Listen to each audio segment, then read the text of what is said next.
Experiment ಅನ್ನೋ ವಿಚಾರಗಳಿಗೆ ಬಂದ್ರೆ ಬಹುಶಃ ಅಣ್ಣವ್ರಕ್ಕಿಂತ ಎಕ್ಸ್ಪೆರಿಮೆಂಟ್ ಮಾಡಿದವ್ರು ಯಾರು ಅಂತ ಒಂದು ಉದಾಹರಣೆ ಹೇಳೋದಾದ್ರೆ 50 ಮೀರಿದ ವಯಸ್ಸಾಗಿದ್ರು ಕೂಡ ಒಂದು ಮುತ್ತಿನ ಕತೆ ರೀತಿಯ ಒಂದು ಚಿತ್ರವನ್ನ ಮಾಡ್ತಾರೆ. ಅಣ್ಣವರು ಅಂದ ತಕ್ಷಣ ಅವರಿಂದ ಕಲಿಯೋದು ಸಾಗರದಷ್ಟು ಗೊತ್ತು. ಬಟ್ ದೊಡ್ಡಣ್ಣ ಅವರಿಗೆ ಅಣ್ಣವರು ಅಂದ ತಕ್ಷಣ ಅವರಿಂದ ಕಲ್ತದ್ದು ಈಗಿನವರು ಕಲಿಬೇಕಾಗಿರೋದು. ರಾಜ್ಕುಮಾರ್ ಅಂದರೆ ನನ್ನ ದೃಷ್ಟಿಯಲ್ಲಿ ಒಬ್ಬರು ವ್ಯಕ್ತಿ ಅಲ್ಲ, ಅದೊಂದು ಮಹಾನ್ ಕನ್ನಡದ ಶಕ್ತಿ. ಗೊತ್ತಾಯ್ತಾ? ತಾನು ಎಷ್ಟು ಎತ್ತರಕ್ಕೆ ಬೆಳೆದಿದ್ದರೂ ನಾನು ಈ ಎತ್ತರಕ್ಕೆ ಬೆಳೆದಿದ್ದೀನಿ ಅನ್ನೋ ಪರಿವಿರಲಿಲ್ಲ ಅಣ್ಣವರಿಗೆ.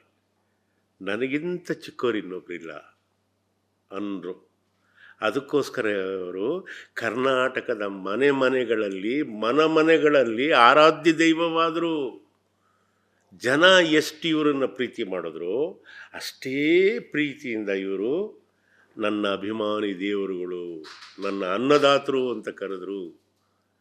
ಗೊತ್ತಾ? ಅವ್ರನ್ನ ನೋಡಿದ್ವಿ, ಅವ್ರನ್ನ ಅವರಿಂದ ಕಲ್ತಿದ್ದು ಭಾಳ ಇದೆ.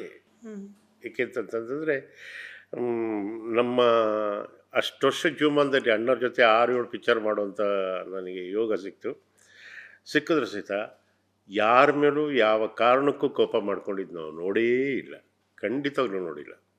ಗೊತ್ತಾ?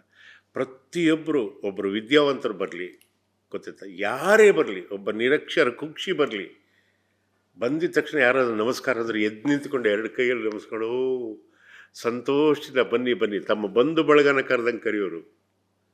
ಆ ಗುಣ ಎಲ್ಲರಲ್ಲೂ ಬರಲ್ಲ ಕಣಮ್ಮ. ಇದು ನಾವು ರಾಜ್ಕುಮಾರಿಂದ ಕಲಿಸಿದ್ದು ಅಲ್ವಾ? ಅದನ್ನೇ ಹೇಳ್ತಾರೆ, ಕೆಲವಂ ಬಲ್ಲವರಿಂದ ಕಲಿತು, ಕೆಲವಂ ಶಾಸ್ತ್ರಗಳಂ ಕೇಳುತ್ತಂ, ಕೆಲವಂ ಸುಜ್ಞಾನದಿಂದರಿಯಲ್, ಸರ್ವಜ್ಞನಪ್ಪಂ ನರಂ ಫಲವಂ ಪಳ್ಳ ಸಮುದ್ರವೈ ಹರ ಹರ ಶ್ರೀ ಚನ್ನ ಸೋಮೇಶ್ವರ ಅಂತಾರೆ. ಅಲ್ವೇನಮ್ಮ? ಕೆಲವನ್ನ ನೋಡೋರಿಂದ ಕಲಿಬೇಕು. ಕೆಲವರು ಇನ್ನೊಬ್ಬರು ಮಾಡ್ತಾ ಇರ್ತಾರಲ್ಲ, ಅದನ್ನು ನೋಡಿ ನಾವು ಅನುಕರಣೆ ಮಾಡಿ ಕಲ್ತ್ಕೋಬೇಕು. ಅರ್ಥ ಆಯ್ತಾ? ಕೆಲವೊಮ್ಮೆ ಸುಜ್ಞಾನದಿಂದ ಅರಿಯಲು. ಸುಜ್ಞಾನ ಹೆಂಗೆ ಬರುತ್ತೆ? ಸಂಸ್ಕಾರದಿಂದ ಬರುತ್ತೆ, ತಂದೆ ತಾಯಿಯಿಂದ ಬರುತ್ತೆ, ಓದಿನಿಂದ ಬರುತ್ತೆ, ಮಿತ್ರರಿಂದ ಬರುತ್ತೆ. ಅದರಿಂದ ತಿಳ್ಕೋಬೇಕು. ಇಷ್ಟೆಲ್ಲ ತಿಳ್ಕೊಂಡು ಪರಿಪೂರ್ಣ ಆದಾಗ ಸರ್ವಜ್ಞನಪ್ಪಂ ನರಂ ಅಂತಾನೆ. ಅಲ್ವೇನಮ್ಮ? ಅಷ್ಟೇ.